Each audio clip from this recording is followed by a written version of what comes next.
اگر این نشونه ها رو داری، یعنی اشتباهاتی داری که میتونه باعث آسیب دیدنت بشه، باعث بشه عمر و زمانت هدر بره، پیشرفت نداشته باشی و حتی از رشته‌ات، از ورزش زده بشی و کلاً بذاریش کنار. این نشونه هایی که بهت میگم همشون اهمیت زیادی دارن، پس تا آخر این آموزش با من همراه باش و به تک تک این نکته هایی که میگم، به این نشونه هایی که میگم توجه کن. راهکارش هم بهت میگم که اگر این اشتباه ها رو داری برطرفشون کنی. نشونه اول اینه که وقتی ضربه ها رو اجرا میکنی، وقتی تمرین میکنی، مفصلات درد میگیرن. این یعنی این که یا بهت آموزش اصولی ندادن یا حالا خودت اصولی یاد نگرفتی و ضربه ها رو غیر اصولی اجرا میکنی، توی دامنه اشتباه اجرا میکنی، یا این که انعطاف و موبیلیتی مناسبی نداری که اون باعث میشه باز نتونی اصولی اجرا کنی، نتونی حرکت ها رو توی دامنه درستش اجرا کنی. خب حالا با توجه به این مواردی که توضیح دادم، ایراد کارت رو پیدا کن. اگر انعطافت کمه، اگر موبیلیتیت کمه، بیشتر روش وقت بذار و تمرین کن. اگر آموزش اصولی ندیدی یا خودت اصولی یاد نگرفتی، دقت نکردی، آموزش ببین و به شکل اصولی یاد بگیر و اصولی اجرا کن. نشونه دوم خستگی ذخیره شده است. یعنی چی؟ یعنی من امروز تمرین میکنم، فردا دوباره میخوام مثلا برم سراغ تمرین. حالا هر تمرینی هم کرده باشم فرقی نمیکنه، چه تمرین فنی باشه، چه تمرین مقاومتی مثلا مثل شنا رفتن یا حالا تمرینات دیگه باشه. خب امروز تمرین کردم، فردا میخوام برم دوباره سر تمرین یا پس فردا میخوام برم سراغ تمرین. بستگی حالا به سطحتون داره. اگر حرفه‌ای باشید ممکنه هر روز هم تمرین داشته باشید، اگر حالا مبتدی باشید، نیمه حرفه‌ای باشید، یا حالا حتی بعضی از حرفه‌ای‌ها 3 روز در هفته تمرین می‌کنن. به هر حال جلسه بعد که میخوام برم سر تمرین بسیار کوفتم، بسیار بیحالم، جون ندارم. این یعنی اینکه شما خستگی ذخیره شده دارید. یعنی اینکه تمرینی که کردید، خستگیی که به وجود آورده هنوز توی بدنتونه و این خستگی کاملا برطرف نشده، اون کوفتگی کاملا برطرف نشده. خب چی میتونه باعثش باشه؟ یک، اینکه فشار تمرینتون بیش از سطح شماست، یعنی بیش از آمادگی شماست، برای شما زیاده و باید فشار تمرینتون رو کم کنید. و دلیل دومش که در بیشتر مواقع دلیل اصلی اینه، ریکاوری نامناسبه. یعنی خواب یا تغذیه‌تون مناسب نیست یا حالا هر دوش. باید ریکاوریتون رو بهتر کنید. خواب بهتری داشته باشید، 7 الی 8 ساعت خواب داشته باشید و یک تغذیه پرپروتئین که حالا کربوهیدرات هم به اندازه مناسب داشته باشه. در این زمینه‌ها آموزش توی کانال گذاشتم، ببینید. و حالا ویتامین ها و مواد معدنی رو هم به خوبی به بدنتون برسونید، به خوبی آب بخورید که بدنتون ریکاوری بشه تا برای تمرین بعدیتون، برای جلسه بعدی شما سر حال باشید و خستگی نداشته باشید. باید وقتی میخواید برید تمرین پر انرژی باشید و احساس کوفتگی نداشته باشید. حالا اگر خیلی هم کم باشه ایرادی نداره، ولی دیگه زیاد نباشه. پس به این نشونه هم توجه کنید و برطرفش کنید اگر دارید. نشونه سوم کم آوردن سر تمرینه. مثلا تا میرید سر تمرین یه چند تا برپی میزنید، یه خورده تمرین فنی مثلا انجام میدید، ضربه ها رو مثلا اجرا میکنید، تکنیک میزنید. هر تمرینی میتونه باشه، همون ضربه ها میشه تمرین فنی. یا حالا اگر رشتهتون مثلا گرفتن زدن زمین باشه، درگیری داشته باشه، همون اجرای تمریناتتون رو که دارید سریع بیحال میشید، سریع احساس خستگی میکنید، دیگه انرژی ندارید برای ادامه دادن. اینجا میتونه 2 تا دلیل اصلی داشته باشه. دلیل اول میتونه این باشه که فشار تمرینتون بیش از حد برای شما و در حد سطح شما نیست. باید فشار تمرینتون رو کمتر کنید. دلیل دوم که در بیشتر مواقع این دلیل باعثشه، تغذیه نامناسب یا خواب کمه یا خواب بی‌کیفیته. اگر شما خوب نخوابید، کلاً در بعد از بیدار شدنتون شما تا دوباره برید بخوابید احساس بی‌حالی رو دارید، بی انرژی بودن رو دارید. دیگه حالا به خصوص اگر بخواید تمرین بکنید که مسلماً خیلی زود بدنتون کم میاره. از لحاظ تغذیه هم اگر شما به خوبی به خودتون کربوهیدرات که سوخت بدن نرسونید، اگر پروتئین نرسونید که بدنتون انرژی نداشته باشه برای اینکه شما بخواید فعالیت بکنید، مسلماً خیلی زود بدنتون کم میاره. حالا در بعضی مواقع هم هست که این خستگی، این حالا بیجونی سر تمرین کم آوردن خیلی کمه، یعنی خستگیتون خیلی زیاد نیست و شدتش کمه. در این مواقع ایرادی نداره. بعضی وقتها در این حد ممکنه به خاطر اینه که بدنتون داره خودش رو سازگار میکنه و اگر ریکاوریتون خوب باشه، تمرینتون هم زیر نظر یک مربی درست باشه و این حالت رو داشته باشید و حدش کم باشه، این کاملا طبیعیه. بعضی وقتا میتونه به خاطر این باشه که سر تمرین دارید تمرین میکنید، مثلا یک راند تمرین کردید، بعد میرید یک جایی میشینید با یک شخصی صحبت میکنید، بدنتون سرد میشه و ضربانتون خیلی میاد پایین. اینطوری احساس بیحالی میکنید. پس وقتی حالا مثلا تمرینتون تایم استراحتش میرسه، توی اون تایم نرید بشینید یا تایم استراحتتون دیگه خیلی طولانی نباشه. همون قدری که مربیتون میگه استراحت کنید، به اندازه‌ای که دیگه خیلی ضربانتون پایین نیاد. نشونه چهارم اینه که وقتی میرید مسابقه یا حالا توی باشگاهتون مبارزه میکنید با هم تمرینیتون، به صورت تمرینی حالا به صورت کلی مبارزه اصلیتون، سری نفس کم میارید. مثلا تا یه خورده ضربه میزنید، ضربه میخورید، سری نفس کم میارید. یا وقتی میخواید حمله کنید، ضربه بزنید، ضربه هاتون سرعت نداره، قدرت نداره به اندازه کافی. وقتی حریف مثلا ضربه میزنه، سرعت واکنشتون کمه، ضربه خوریتون پایینه و تا ضربه میخورید درد خیلی زیادی بهتون وارد میشه و نمیتونید در مقابلش مقاومت کنید، نمیتونید تحملش کنید. یعنی این که بدنسازی رزمیتون درست نیست. سیستم تمرینی که دارید استفاده میکنید مناسب نیست. مثلا برای تقویت سرعت و قدرتتون باید تمرین‌های مناسبش رو داشته باشید. برای اینکه حالا به اصطلاح نفس کم نیارید، باید باز سیستم تمرینی‌های مناسبش رو داشته باشید. مثلا بیاید آستانه لاکتاتتون رو ببرید بالا، تحمل پذیریتون به لاکتات رو ببرید بالا و حالا سیستم هوازی بدنتون رو تقویت بکنید. بیاید کلاً 4 تا سیستم تامین انرژی بدنتون رو تقویت بکنید که باعث بشه توی حالا اجراهای سرعتی و قدرتی یا در زمانی که میخواید توی مدت طولانی اجراشون بکنید اون ضربه هاتون رو، استقامت خوبی داشته باشید و بدنتون کم نیاره. جزئیات زیادی هست در این زمینه که باید بهش پرداخته بشه. ما دیگه حالا به صورت کلی میگیم که بدنسازی رزمیتون مشکل داره و باید اون مشکل رو برطرف بکنید. باید از سیستم تمرینی های مناسب خودتون، مناسب نقاط ضعف و قوتتون استفاده بکنید که در این زمینه حالا باید از یک مربی حرفه‌ای و کاربلد برنامه بگیرید، ازش مشاوره بگیرید و با یک برنامه عالی تمرین کنید. بعضی وقتا توی مبارزه یا توی حالا مسابقه‌های تمرینی، مبارزه‌های تمرینیمون انرژی کم میاریم، بدنمون کم میاره، ممکنه به خاطر تغذیه نامناسب هم باشه. مثلا اینکه شما به درستی کربوهیدرات به بدنتون نرسونید توی روز مسابقه، کربوهیدرات‌های زودجذب باعث میشه بدنتون یه خورده کم بیاره. اگر پروتئین رو به درستی به بدنتون نرسونید، ممکنه بدنتون کم بیاره و خلاصه توی روز مسابقه، روزی که مبارزه دارید، تغذیه خیلی مهمه. باید از کربوهیدرات‌های زودجذب استفاده کنید، پروتئین به بدنتون برسونید، غذاهای سنگین رو نخورید. غذاهایی که مثلا مثل تخم مرغ و آبپز بیاید چند تا بخورید، سنگینتون میکنه، یا غذاهایی با حجم زیاد نباید بخورید، سنگینتون میکنه و بدنتون اونطوری که باید عملکرد عالی خودش رو نخواهد داشت. حالا در این زمینه‌ها یه سری محتوا ساختم توی کانال یا پیجمون. اگر باز خواستید در این زمینه براتون محتوای بیشتری بسازم و به مباحث ریز و درشتش بپردازم، توی قسمت نظرها برام بنویسید. نشونه پنجم اینه که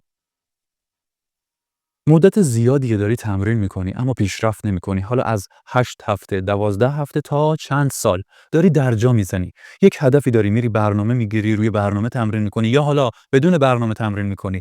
اگر بیش از 8 هفته الی 12 هفته داری در یک زمینه‌ای، توی یک مسیری داری پیش میری و هیچ حالا پیشرفتی نداری، مثلا میخوای سرعت و قدرتت بره بالا، یک برنامه‌ای گرفتی داری باهاش تمرین میکنی یا حالا خودت یک روش تمرینی داری اجراش میکنی ولی هیچ اتفاقی نمیفته، هیچ پیشرفتی نداری. یا حالا مثلا میخوای کاملتر بشی، باز هیچ پیشرفتی نداری، هر کاری که میکنی داری درجا میزنی. این چند تا دلیل داره. یکی این که شیوه تمرینیت اشتباست، اون سیستم تمرینی که داری استفاده میکنی اشتباست، بدنسازی رزمیت اشتباست و باید این مشکل رو برطرف بکنی. اگر از یک شخصی مثلا برنامه تمرینی گرفتی و هرچی داری تلاش میکنی هیچ تغییری نمیبینی، ببینید بعضی وقتا مثلا ما میریم یک برنامه میگیریم، در ابتدای مسیری ممکنه پیشرفتمون کم باشه، اونم ولی پیشرفت محسوب میشه. من منظورم اینه که شما در کل همش دارید درجا میزنید و ممکنه که شما مثلا برید از یک شخصی برنامه بگیرید، 3 ماه اول، 6 ماه اول پیشرفتتون هی کوچیک کوچیک باشه و وقتی ادامه بدید به آخر سال که برسید می‌بینید یک پیشرفت خیلی خوبی رو داشتید. اون یعنی درسته. منظورم به اون نیست. منظورم به کل نداشتن پیشرفته. خب پس باید حالا روش تمرینیتون رو عوض کنید، سیستم تمرینی بدنسازی رزمیتون رو عوض کنید. دلیل بعدی میتونه آموزش ندیدن شما باشه. اینکه خودتون رو آپدیت نمی‌کنید، خودتون رو بروز نمی‌کنید، آموزش‌های جدید رو نمی‌بینید، پیگیر آموزش‌های جدید نیستید. تا زمانی که پیگیر آموزش‌های جدید نباشید، چیز جدیدی به شما اضافه نمیشه. تا چیز جدیدی به شما اضافه نشه، تغییری اتفاق نمیفته. پس به دنبال یادگیری چیزهای جدید باشید و خودتون رو بروز کنید. به دنبال یادگیری سیستم تمرینی‌های مختلف باشید، فنون مختلف باشید، در زمینه تغذیه آموزش ببینید، خودتون رو کامل‌تر کنید، چیزای جدید به خودتون اضافه کنید تا تغییراتی داشته باشید، تا پیشرفت کردن خودتون رو ببینید.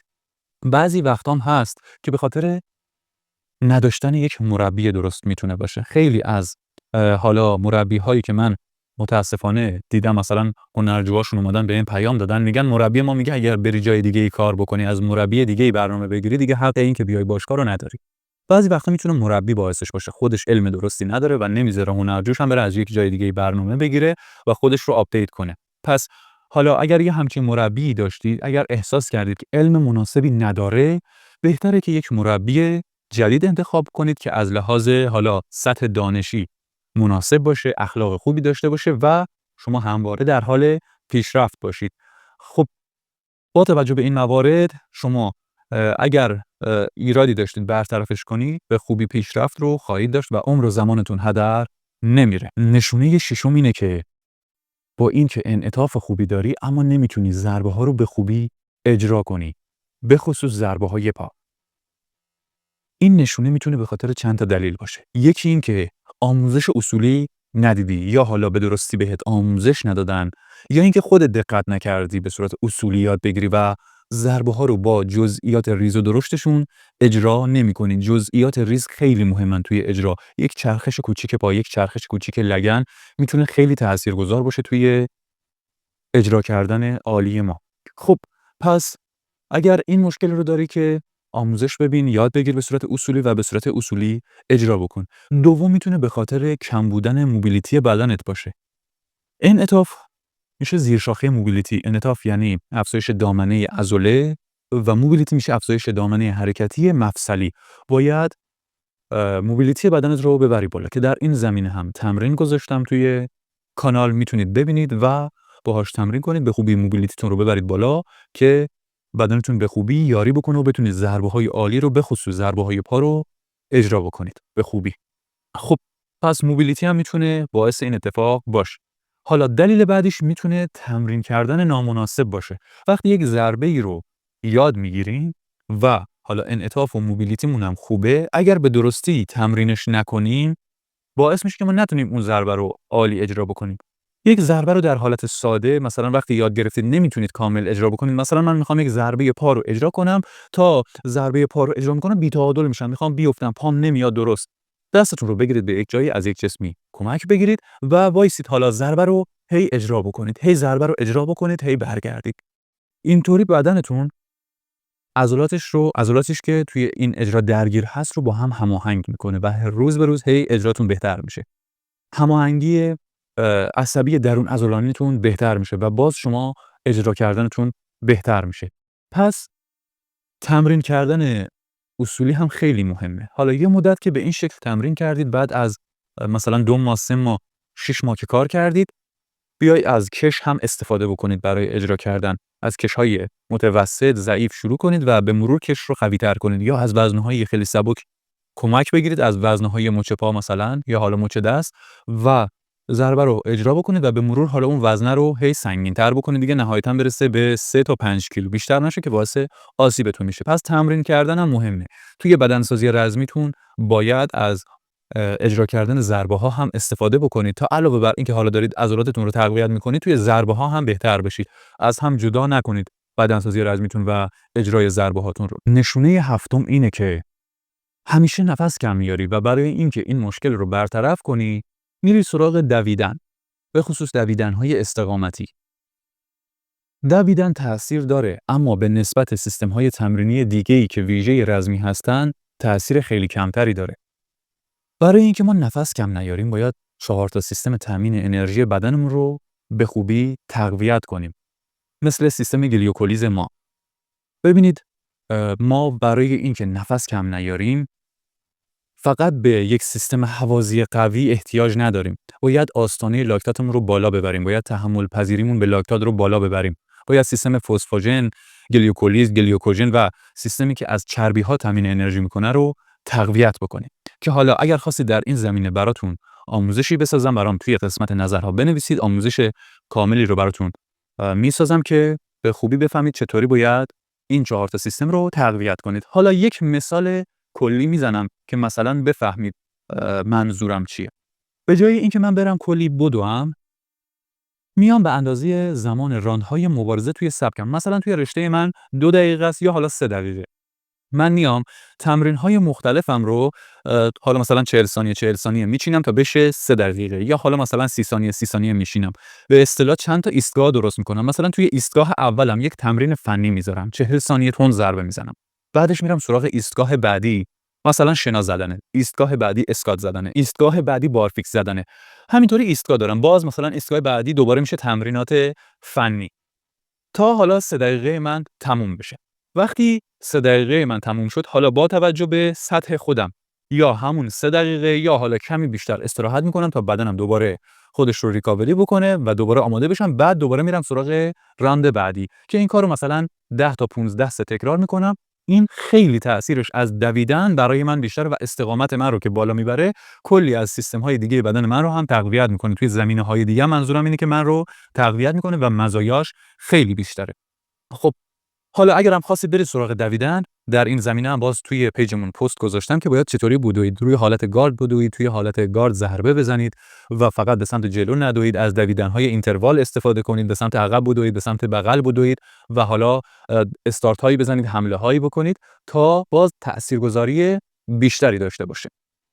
و نشونه هشتم هم اینه که زود به زود آسیب می‌بینید. زود به زود مریض میشید. اگر زود به زود آسیب می‌بینید یعنی اینکه آموزش اصولی ندیدید، اصولی تمرین نمی‌کنید، اصولی یاد نگرفتید. یکی از اینها مشکل داره و باید برید آموزش اصولی ببینید و اصولی تمرین کنید. دیگه ادامه ندید به اون روش قبل تمرین کردنتون رو. یه جای کار ایراد داره و شما دارید اشتباه تمرین می‌کنید که زود به زود هی آسیب می‌بینید. اگر زود به زود مریض میشید یعنی اینکه به بدنتون به درستی ویتامین ها و مواد معدنی رو نمیرسونید یا خواب و تغذیه‌تون درست نیست، بدنتون نمیتونه خودش رو به خوبی ریکاوری کنه. ما وقتی تمرین میکنیم سیستم ایمنیمون ضعیف میشه تا 1-2 روز بعدش یا حالا حتی 3 روز ضعیف میشه و اگر توی اون زمان ویروسی به بدن ما انتقال پیدا کنه ما خیلی راحت مریض میشیم و نمیتونه بدنمون مقاومت کنه در مقابلش. حالا ما با رسوندن مواد معدنی، با رسوندن ویتامین ها و تغذیه و خواب مناسب میتونیم به بدنمون کمک کنیم که سریعتر خودش رو ریکاوری کنه، سیستم ایمنیمون رو تقویت کنیم تا بتونه در مقابل ویروس ها مقاومت کنه و زود به زود بیمار نشیم. خب این نشونه‌هایی که بهتون گفتم بسیار بسیار طلایی ان و نتیجه سالها رزمی کار کردن منه، نتیجه سالها تجربه منه و حالا هم خودم هم این که توی همباشگاهیام دیدم، توی رزمیکارهای مختلف دیدم. حتما یادداشتشون بکن که اگر یه روز یکی از این ایرادها رو داشتی، یکی از این نشونه‌ها رو داشتی، بفهمی دلیلش چیه و برطرفش کنی. ممنون میشم که با لایک و نظر دادن از من حمایت کنی تا محتواهای کاربردی بیشتری برات بسازم. جاوید باشی.